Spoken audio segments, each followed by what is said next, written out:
Undefeated rising star ng Golden Boy Promotions na si Kid Austin Floyd Schofield naghalimaw. Ang galing po mga amigos. Yung boksingerong nagpahirap kay William L. Cameron Cepeda sa dalawang laban na si Tevin Farmer. Former world champion po yan mga amigos. Pinabagsak niya si Cepeda sa unang laban. Abay tiniris lamang po na parang kuto ni Floyd Schofield sa loob lamang ng isang round. 35 seconds pa lamang ang nakalilipas sa unang round, tinamaan agad ng right hook. Itong si Farmer bagsak ang lutong ng 1 and 2 mga amigos. Bagamat nagawa pa nitong makatayo pero hindi na siya tinantanan ni Schofield.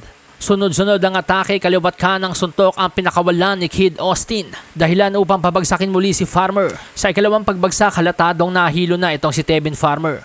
Pero pinagbigyan pa rin siya ng referee na lumaban. Sa mga sumunod na yugto, kitang-kitang tumitilapon na po ang ulo nitong si Tevin Farmer sa mga suntok ni Schofield. Dahilan upang pumagitna na ang referee sa laban at ito'y awatin.